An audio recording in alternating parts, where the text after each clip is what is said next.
Et on reste en plein air avec notre grand format ce soir, gros plan sur les photographes animaliers. Ces passionnés sont capables de se fondre dans la nature sans bouger pendant plusieurs heures. Ils attendent l'instant parfait pour capturer sur pellicule la faune et la flore. Regardez, Sarah Bernuchon et Baptiste Lègle. Quand on reste debout, on se rend compte de rien. Quand on se couche et quand on ne bouge plus et qu'on regarde ce qui se passe, là on commence à découvrir tout l'environnement et toute la magie qui s'y passe. On a les petites araignées, on a les petits insectes.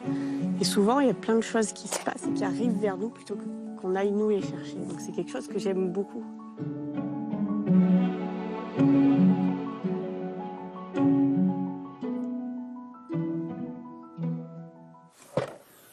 Myriam Dupouille est photographe professionnelle. Loin des studios, son terrain de jeu, c'est la nature. Alors, avant chaque séance, elle doit se fondre dans son environnement.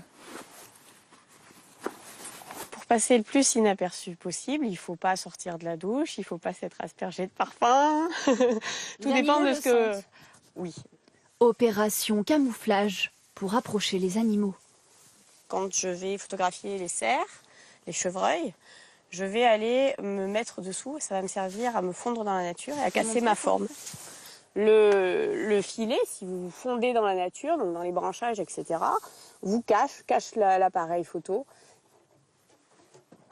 La chasse photographique, une passion à la portée de tous et pas besoin d'aller au bout du monde. On va partir par là.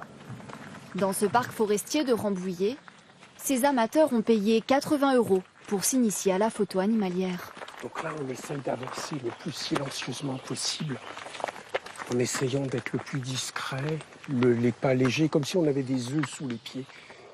Armés d'appareils, ils sont guidés par l'œil expert de Gérard David. Depuis 10 ans, ce retraité anime des stages.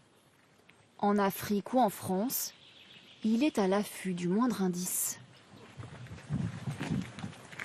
Dans des endroits beaucoup plus rares, on va repérer comme ça les animaux, les grands félins, certains en montagne, avec des traces d'urine, avec des poils.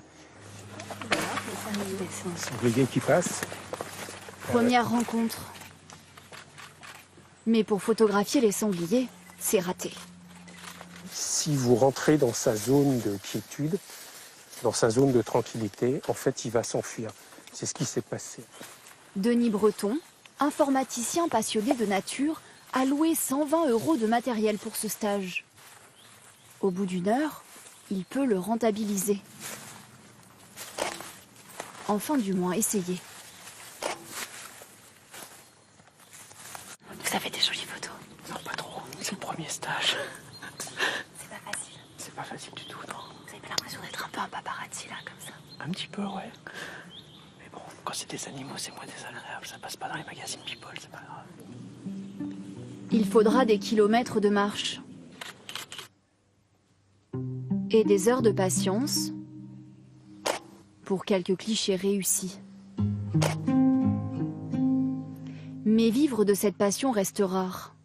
Les photos qui feront la une des magazines sont très difficiles à obtenir. À Orléans, Myriam Dupouille a, elle, relevé le défi. Ça, là, on a une super libellule.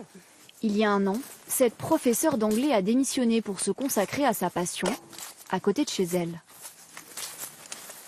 Je voyage peu et du coup, je m'intéresse à ce qui se trouve autour de chez moi. Tout simplement parce qu'on passe à côté, quotidiennement, souvent, sans se rendre compte des trésors que l'on a à disposition. Myriam expose aujourd'hui ses photos. Son succès, elle le doit à sa très bonne connaissance du monde animal. J'ai une petite tomise qui est mignonne comme tout, c'est des araignées que j'aime beaucoup, qui sont assez impressionnantes et qui prennent la couleur de la plante haute qu'elles vont habiter. Le plus longtemps que vous ayez attendu pour une photo, c'est combien de temps ? En général, on ne se rend pas compte qu'on attend longtemps. C'est des moments où on oublie un peu le temps. Ça peut durer combien de temps ? Très longtemps. Des heures ? Des heures, oui. Une photo, c'est fait pour émerveiller ou renseigner. On perçoit très rarement le travail qui se cache derrière. Mais il y en a. Ces photos ne sont pas retouchées. Myriam joue simplement avec son appareil et la lumière. Une approche artistique qui lui a valu de nombreux prix, des heures de patience pour un instant de poésie. De la culture à présent. Après les groupes Queen et Police, on s'arrête ce soir sur la carrière de Madonna. À l'aube de ses 60 ans, cette artiste a su